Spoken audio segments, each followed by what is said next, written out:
नमस्कार दोस्तों, चलिए जानते हैं राजस्थान की फटाफट 25 बड़ी खबरों को सिर्फ 10 मिनट में। लेकिन उससे पहले आप यह वीडियो किस जगह से देख रहे हैं हमें कमेंट में जरूर बताएं। पीएम कुसुम योजना के तहत राजस्थान में करीब 5,500 किसानों को सोलर पंप लगाने का मौका मिलने वाला है। इस योजना से किसानों को सिंचाई में आसानी होगी और डीजल पेट्रोल पर खर्चा कम होगा। सरकार का मकसद है किसानों को ऊर्जा के मामले में आत्मनिर्भर बनाना। अजमेर में पीएम आवास योजना की पेमेंट दिलाने के नाम पर महिला अधिकारी ने 1,000 रुपए रिश्वत ली। मामले का खुलासा होते ही एसीबी ने महिला अधिकारी को रंगे हाथ पकड़ लिया और गिरफ्तार कर लिया। गरीबों को राहत देने वाली योजना में भी भ्रष्टाचार थम नहीं रहा। अवादा ग्रुप राजस्थान में 1,560 मेगावाट क्षमता का बड़ा सौर बिजली संयंत्र लगाने जा रहा है। इसके साथ बैटरी ऊर्जा भंडारण प्रणाली भी स्थापित होगी, जिससे लगातार बिजली आपूर्ति मिल सकेगी। यह प्रोजेक्ट न केवल राजस्थान बल्कि देश भर की ऊर्जा जरूरतों को पूरा करने में मदद करेगा। प्राचीन ज्ञान को बढ़ावा देने की बात बागड़े ने की और कहा कि इससे छात्रों की बौद्धिक क्षमता में विकास होगा। पुराने ग्रंथ और वैदिक साहित्य छात्रों को नई सोच देंगे। उनका मानना है कि आधुनिक शिक्षा के साथ प्राचीन संस्कृति का जुड़ाव बच्चों को मजबूत बनाएगा। राजस्थान से मानसून ने तय समय से 4 दिन पहले विदाई ले ली है। अचानक मौसम बदलने से किसानों को थोड़ी परेशानी होगी, खासकर जिनकी फसलें बारिश पर निर्भर थीं। मौसम विभाग का कहना है कि अब धीरे धीरे ठंडी हवाएं शुरू होंगी और तापमान में गिरावट दिखेगी। आरपीएसएससी ने सहायक अभियंता परीक्षा के लिए एडमिट कार्ड जारी कर दिए हैं। परीक्षार्थी अब आयोग की वेबसाइट से प्रवेश पत्र डाउनलोड कर सकते हैं। परीक्षा की तैयारी में जुटे छात्रों को राहत मिली है। आयोग ने साफ किया कि परीक्षा तय समय पर ही होगी। जवाहर कला केंद्र में लाइट एंड साउंड शो मानस रामलीला का आयोजन किया गया। इसमें मर्यादा पुरुषोत्तम राम की गाथा को शानदार तरीके से प्रस्तुत किया गया। रंग बिरंगी रोशनी, संगीत और संवाद ने लोगों को मंत्रमुग्ध कर दिया। दर्शकों ने कार्यक्रम को खूब सराहा। आर्ट और क्राफ्ट प्रदर्शनी शिल्पकार का शुभारंभ हुआ, जहां कलाकारों ने अपनी कला और हुनर को प्रस्तुत किया। प्रदर्शनी में लकड़ी, मिट्टी और धातु की बनी शानदार कलाकृतियां देखने को मिली। स्थानीय और राष्ट्रीय स्तर के कलाकारों की मौजूदगी ने कार्यक्रम को और खास बना दिया। जोधपुर में आवारा पशुओं का आतंक बढ़ता जा रहा है। हाल ही में एक सांड ने सड़क पर चलते हुए महिला को हवा में उछाल दिया, जिससे उसकी हालत गंभीर हो गई। लोग प्रशासन से मांग कर रहे हैं कि तुरंत आवारा जानवरों को पकड़कर शहर से बाहर ले जाया जाए। राजस्थान के एक सरकारी स्कूल की हालत हैरान करने वाली है। यहाँ एक भी बच्चा पढ़ने नहीं आता, लेकिन शिक्षक रोज आते हैं और पूरे दिन वहीं रहते हैं। लोग सवाल कर रहे हैं कि जब स्कूल में छात्र ही नहीं हैं, तो अध्यापकों को वहाँ समय क्यों बिताना पड़ रहा। Justice Sanjeev Prakash Sharma Rajasthan high court के कार्यवाहक मुख्य न्यायाधीश बने हैं। उनका कार्यभार संभालते ही न्यायपालिका में नई ऊर्जा की उम्मीद जताई जा रही है। न्यायिक व्यवस्था को तेज और पारदर्शी बनाने पर अब जोर दिया जाएगा। लोग न्यायिक सुधारों की भी उम्मीद कर रहे हैं। राजस्थान के थानों में कितने सीसीटीवी कैमरे लगे हैं, इस पर सुप्रीम कोर्ट ने रिपोर्ट मांगी है। कोर्ट ने कहा कि पुलिस थानों में निगरानी जरूरी है, ताकि पूछताछ और हिरासत में होने वाली गड़बड़ियों पर रोक लगे। इस मामले को गंभीरता से लिया गया है। राजस्थान के डिप्टी सीएम प्रेमचंद बैरवा एक बस से सफर कर रहे थे। इस दौरान बस कंडक्टर उन्हें पहचान ही नहीं पाया। बाद में जब जानकारी हुई तो सब हंसने लगे। इस वाक्य ने सोशल मीडिया पर भी खूब सुर्खियां बटोरी और लोग इसे सरल स्वभाव का उदाहरण बता रहे हैं। हैदराबाद में प्रवासी राजस्थानियों की मीट का आयोजन हुआ, जहां मुख्यमंत्री भजन लाल शर्मा ने विकास में साझेदारी की अपील की। उन्होंने कहा कि प्रवासी लोग अपने अनुभव और निवेश से राजस्थान की प्रगति में अहम योगदान दे सकते हैं। इस कार्यक्रम में बड़ी संख्या में लोग जुटे।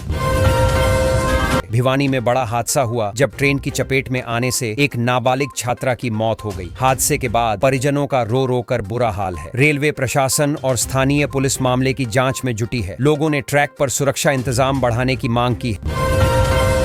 राजस्थान कांग्रेस में जल्द ही संगठनात्मक बदलाव देखने को मिल सकता है। करीब 50 जिलों में नए जिलाध्यक्षों की नियुक्ति की तैयारी चल रही है। पार्टी का मानना है कि इससे संगठन मजबूत होगा और कार्यकर्ताओं में नई ऊर्जा आएगी। यह बदलाव चुनावी रणनीति का हिस्सा भी है। भीलवाड़ा के राजीव गांधी स्टेडियम में लाइट का कनेक्शन न होने से फिजिकल टेस्ट में शामिल प्रतिभागियों को मुश्किलें झेलनी पड़ी। उम्मीदवारों को अंधेरे और असुविधाजनक माहौल में टेस्ट देना पड़ा। इस पर लोगों ने खेल विभाग की लापरवाही पर सवाल उठाए। राजस्थान लेक्चरर भर्ती में अजब गजब मामला सामने आया। 19 अभ्यर्थियों ने मिलकर कुल 169 फॉर्म भर दिए। इस गड़बड़ी के चलते भर्ती प्रक्रिया पर सवाल उठ रहे हैं। आयोग अब इस मामले की जांच में जुट गया है ताकि आगे ऐसी धांधली रोकी जा सके। मेवाराम का अश्लील वीडियो लीक होने के बाद उन्हें कांग्रेस से निकाला गया था। अब 2 साल बाद उनकी वापसी हो गई है। कांग्रेस ने उन्हें फिर से पार्टी में शामिल कर लिया। यह फैसला कई लोगों के लिए चौंकाने वाला रहा है और चर्चा का विषय बन गया है। राजस्थान हाईकोर्ट ने राज्य की जर्जर सड़कों पर गहरी चिंता जताई। कोर्ट ने कहा कि खराब सड़कों के कारण जन जीवन खतरे में है और सरकार को तुरंत कार्रवाई करनी चाहिए। अदालत ने अधिकारियों से रिपोर्ट तलब की है ताकि हालात जल्द सुधर सके। उत्तर प्रदेश से व्यापारी को सस्ता जनरेटर दिलाने के बहाने राजस्थान बुलाकर उसकी हत्या कर दी गई। पुलिस ने इस वारदात को अंजाम देने वाले बदमाशों को गिरफ्तार कर लिया है। घटना ने इलाके में सनसनी फैला दी और लोग असुरक्षा की भावना से घिर गए। एक शिक्षक की पोल खुली जब सेवानिवृत्ति से 7 दिन पहले पता चला कि उसने फर्जी डिग्री लगाई थी। हैरानी की बात यह है कि वह पिछले 32 सालों से स्कूलों में पढ़ा रहा था। अब उसके खिलाफ केस दर्ज किया गया है और लोग शिक्षा विभाग पर सवाल उठा रहे हैं। धौलपुर करौली टाइगर रिजर्व परियोजना को लेकर लोगों में जबरदस्त आक्रोश है। स्थानीय ग्रामीणों को डर है कि इस प्रोजेक्ट से उनकी जमीन, घर और रोजगार प्रभावित होगा। इसलिए एक बड़ी महापंचायत बुलाई गई जहां हजारों लोग जुटे। सबने मिलकर सरकार से इस प्रोजेक्ट को रोकने की मांग की।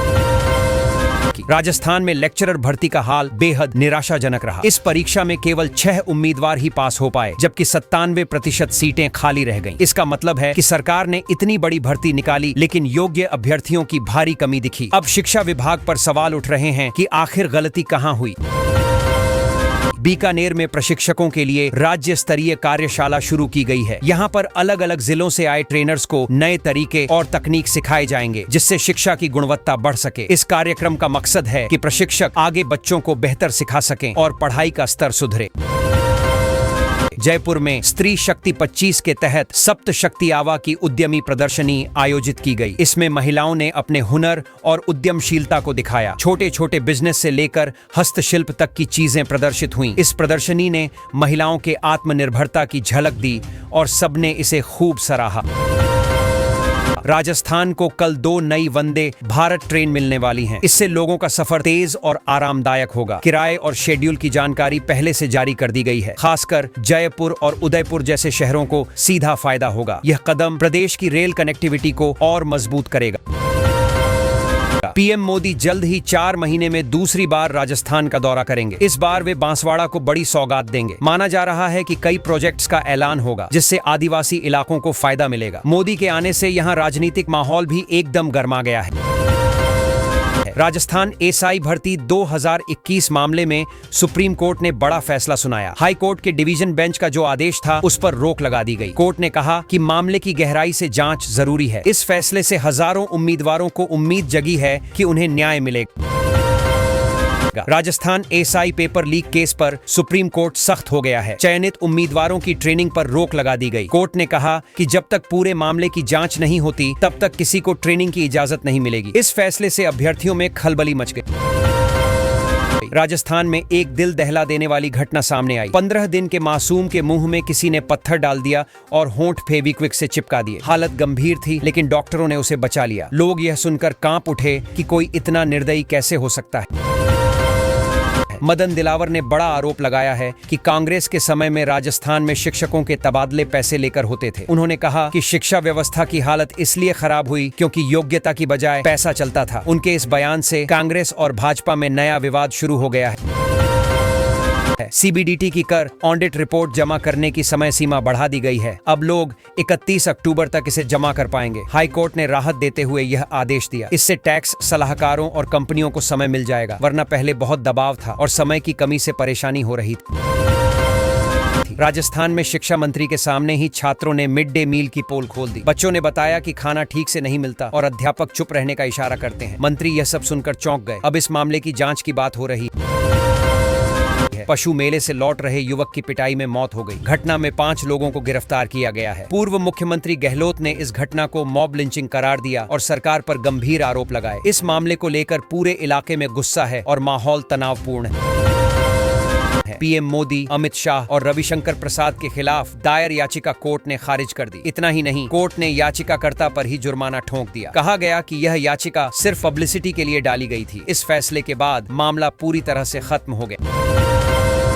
अशोक गहलोत के मानेसर कांड वाले बयान से राजस्थान की राजनीति में खलबली मच गई है। उन्होंने कहा कि वो षड्यंत्र सिर्फ थ्योरेटिकल नहीं था, बल्कि वास्तव में हुआ था। इस बयान के बाद भाजपा और कांग्रेस दोनों में हलचल बढ़ गई। यह मुद्दा अब बड़ा राजनीतिक हथियार बन गया।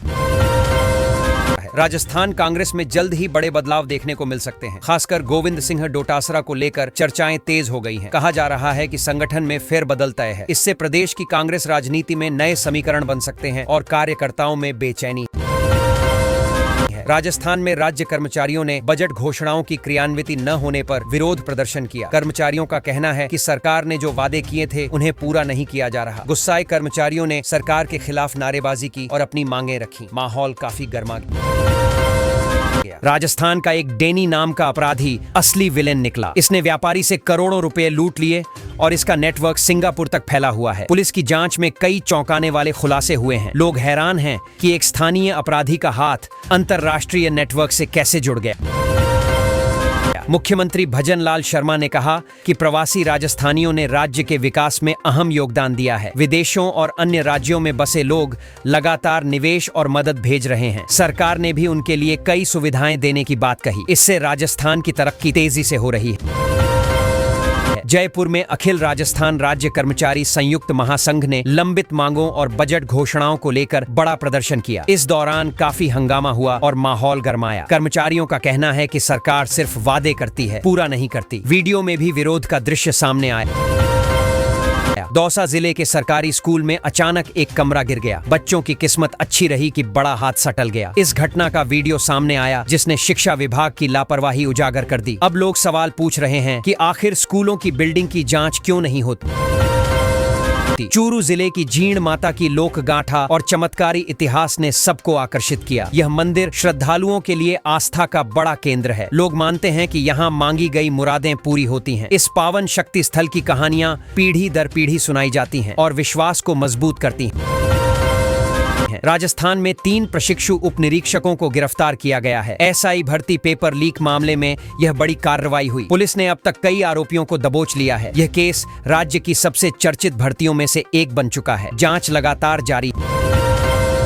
प्रिंसिपलों के तबादलों को लेकर राजस्थान में बवाल मच गया। नाराज विद्यार्थियों ने स्कूल गेट पर ताला जड़ दिया और मेगा हाईवे जाम कर दिया। छात्रों का आरोप है कि बिना वजह प्रिंसिपल बदले जा रहे हैं। इस आंदोलन ने शिक्षा विभाग की कार्यप्रणाली पर सवाल खड़े कर दिए हैं। राजस्थान के मालखाने से 73 सागवान लकड़ियां गायब हो गईं। अदालत ने इस मामले में पुलिस की भूमिका पर ही सवाल उठा दिए। कहा जा रहा है कि इतनी बड़ी मात्रा में लकड़ी चोरी होना गंभीर लापरवाही है। अब जांच हो रही है कि आखिर इसके पीछे कौन कौन शामिल है।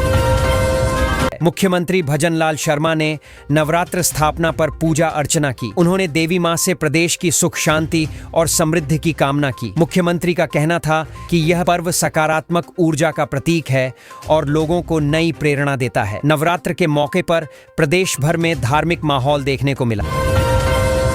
डूंगरी स्कूल में बड़ा वेतन घोटाला पकड़ा गया है। यहाँ 22,000 की जगह 1,06,000 का वेतन दिखाया गया और 14 महीने में करीब 19 लाख रुपए हड़प लिए गए। मामला सामने आते ही विभाग में हड़कंप मच गया है। जांच शुरू हो चुकी है और दोषियों पर कार्रवाई की तैयारी है। राजस्थान पटवारी भर्ती परीक्षा का रिजल्ट अब जारी होने वाला है। 3 लाख से ज्यादा उम्मीदवार इसका इंतजार कर रहे हैं। सबकी नजरें इस पर टिकी हैं कि कब लिस्ट बाहर आएगी। रिजल्ट आने के बाद आगे की प्रक्रिया शुरू होगी। लंबे समय से इंतजार कर रहे युवाओं के लिए यह बड़ा अपडेट है। खाद्य सुरक्षा टीम ने अभियान चलाकर 2,500 किलो अवैध और एक्सपायरी खाद्य सामग्री जब्त की। यह सामग्री दुकानों और गोदामों में छिपाकर रखी गई थी। कार्रवाई से व्यापारियों में हड़कंप मच गया। अधिकारियों ने साफ किया कि लोगों की सेहत से खिलवाड़ करने वालों पर सख्त कार्रवाई होगी।